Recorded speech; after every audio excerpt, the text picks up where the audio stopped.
Hello மக்களே, வணக்கம் and welcome to வேதை cuisine. நாள்பட்ட சளி, இருமல் இதை குணப்படுத்துறதுக்கு ஒரு ஈஸியான கஷாயம் எப்படி செய்யலான்னு இப்போ நம்ம பார்க்கலாம். நம்ம வீட்டு தோட்டத்தில், மாடி தோட்டத்தில் கிடைக்கிற பச்சிலை வச்சு இந்த கஷாயம் செய்ய போகிறோம். இதுக்கு தேவையான பொருட்கள் இஞ்சி, குப்பமேனி கீரை, துளசி இலை, முசுமுசுக்கை கீரை, கற்பூரவள்ளி இலை, வெற்றிலை, அதிமதுரம், மிளகுத்தூள், சீரகம், ஓமம், பனங்கற்கண்டு, மஞ்சள் தூள். இதில் என்னென்ன சத்துக்கள் இருக்குதுன்னு இப்போ நம்ம பார்க்கலாம். நேச்சுரல் ஆன்டிபயோட்டிக் சத்து இஞ்சியில் இருக்குது. மியூக்கோலிட்டிக்னா மார்சளியை கரைக்கக்கூடியது. ஆன்டி ஆக்சிடென்ட்னா நோய் எதிர்ப்பு சக்தி. துளசியில் காமன் காஃப் அண்ட் கோல்டு, சாதாரணமாக சளி இருந்தால் ஒரு 4 துளசி எடுத்து சாப்பிடுங்க அப்படின்னு சொல்லுவாங்க.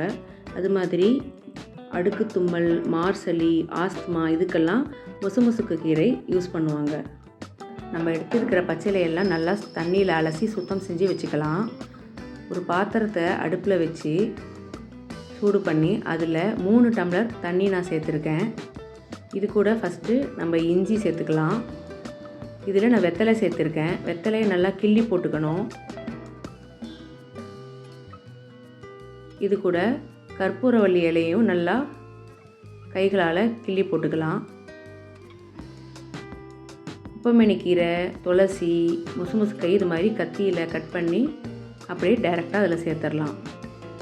தண்ணி நல்லா கொதிக்கும்போது அதிமதுரம் ஒரு துண்டு சேர்த்துருக்கேன்.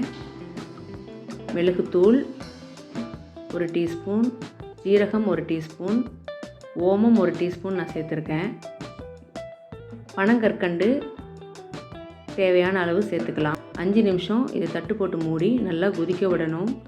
இலையோட கலர் அப்படியே மாறி வரும். இப்போது ஒரு 1/4 டீஸ்பூன் மஞ்சள் தூள் சேர்த்து தட்டு போட்டு மூடி 5 நிமிஷம் கொதிக்க விட்டு அடுப்பை நிறுத்திடணும். இதை வடித்து 30 ml வீதம் குடித்தா வாரத்தில் 3 தடவை குடித்தா கூட போதும். ஒரு நாள் விட்டு ஒரு நாள் குடித்தா சளி தொந்தரவு, இருமல் இதெல்லாம் இருக்காது. நீங்களும் ட்ரை பண்ணி பாருங்கள்.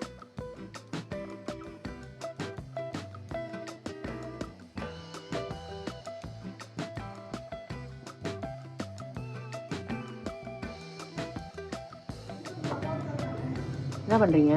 இப்போ வீடியோ எடுக்கணும். இது மட்டும்தான் தெரியணும். என்னெல்லாம் தெரியும்? எங்கே கவரேஜ் காட்டுங்க. வீடியோவே ஆன் பண்ணல. வெளிச்சம் தெரியுதா? நல்லா தெரியுது.